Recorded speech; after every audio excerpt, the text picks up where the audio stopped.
अररिया के भरगामा में पूर्व मुख्यमंत्री जीतनराम मांझी ने लालू परिवार पर जमकर हमला बोला है। उन्होंने कहा कि लालू परिवार में असल परिवारवाद चलता है। मांझी ने कहा कि लालू परिवार के ज्यादातर सदस्य राजनीति में हैं। उन्होंने दावा किया कि एनडीए की सरकार में किसी से रिश्वत लिए बिना युवाओं को नौकरी दी गई है, जबकि लालू यादव ने जमीन लेकर लोगों को नौकरी दी है।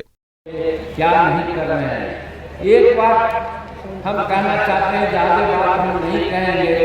अभी एक चर्चा चल रही है हमारे तेजस्वी प्रसाद जी और उनके बहन, ये सब लोग चारों पांचों लोग आज राजनीति में हैं। परिवारवाद के बारे में कुछ लोग कहते हैं कि भाई उनका बेटा मंत्री है, उनका और कोई मंत्री है, लेकिन अपने नहीं सोचता है कि पिताजी लालू जी थे, वो मुख्यमंत्री रहे, वो हटे तो राबड़ी देवी हुई, राबड़ी देवी गए तो डिप्टी चीफ मिनिस्टर हुए तेजस्वी प्रसाद, और उसके बाद कौन हुए तेज प्रताप, उसके बाद कौन हुई मीसा देवी, और अभी सिंगापुर से कोई और लड़की आई है उनकी, वो भी चुनाव लड़ रही है। तो परिवार का जो मन है और दूसरों को कहा नहीं लगा रहे हैं, उसको भी लगा देते, चार को और है उसको भी लगा देते, लेकिन दूसरे को कहते हैं कि परिवारवाद करता है। परिवारवाद अपने कर रहे हैं और दूसरे को परिवारवाद की बात करते हैं। वहीं जीतनराम मांझी ने कहा कि मोदी के राज में भारत विश्व में 5वीं अर्थव्यवस्था बन गया है। उन्होंने कहा कि अगली बार मोदी भारत को विश्व की 3री अर्थव्यवस्था बना देंगे। वो कहते हैं कि जब तक नरेंद्र मोदी रहेंगे नौकरी संभव नहीं है। आजकल बड़ी पेपर में चर्चा चलती है, यहाँ बोलते हैं। हम आपसे कहना चाहते हैं मेरे भाई, नौकरी एक बात है, नरेंद्र मोदी जी या नीतीश कुमार जी बिहार में तो 10 लाख लोगों को नौकरी दी है, लेकिन कोई माइकल लाल नहीं कर सकता कि किसी से एक पैसा लेकर नौकरी दिया गया है।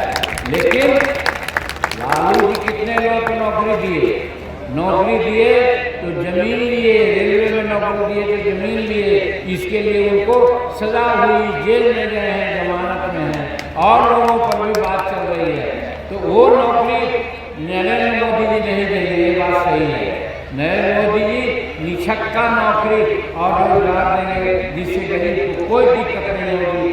और वो कैसे होगा, एक बात कह कर अपनी बात को हटके छोड़ेंगे, और वो बात यह है कि आज हिंदुस्तान संसार का 5वां अर्थव्यवस्था हो गया, यानी संसार में 5 समृद्ध राष्ट्र है, उसमें भारत भी एक है। पहले क्या था?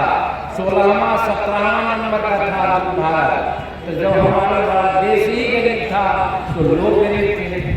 आज जब 5वां नंबर में आए हैं तो हमारा बिहार भी आगे बढ़ रहा है, उत्तर प्रदेश बढ़ रहा है, और सब आगे बढ़ रहा है। और इतना ही नहीं, 2024 से 2027 के बीच में भारत संसार का 3रा अर्थव्यवस्था होगा, यानी बिहार आगे बढ़ेगा, बिहारी आगे बढ़ेगा, सबके पास पैसा होगा, नौकरी और नियोजन होगा। इसलिए ये कहना कि नौकरी मुमकिन नहीं है, उनके दिमाग का फेरा है, उनका दिमाग में समझ में नहीं आता, इसलिए ऐसा बोलते हैं। आपको मैं समझाना चाहता हूँ कि जब 3री अर्थव्यवस्था संसार का हिंदुस्तान हो जाएगा तो सबको ज़्यादा आर्थिक लाभ मिलेगा, हमारा एनुअल इनकम ज़्यादा होगा, हमारा राष्ट्रीय इनकम ज़्यादा होगा, तो हम ज़्यादा खुशहाल होंगे। इस तरह से हमारा राष्ट्र आगे बढ़ेगा। इस तरह से हम कहना चाहते हैं कि हमारा प्रधानमंत्री नरेंद्र मोदी का कोई स्थान नहीं है। जीतनराम मांझी को परिवारवाद पर बोलने का अधिकार नहीं है, क्योंकि उनके बेटे बिहार सरकार में मंत्री हैं और उनकी समधन विधायक हैं। इसीलिए लालू यादव पर हमला बोलने से पहले जीतनराम मांझी को अपने गिरेबान में झांकना चाहिए। पंजाब केसरी टीवी के लिए अररिया से राकेश कुमार की रिपोर्ट। हमसे जुड़े रहने के लिए हमारे YouTube चैनल को सब्सक्राइब करें और नई वीडियो की नोटिफिकेशन के लिए बेल आइकॉन को दबाएं।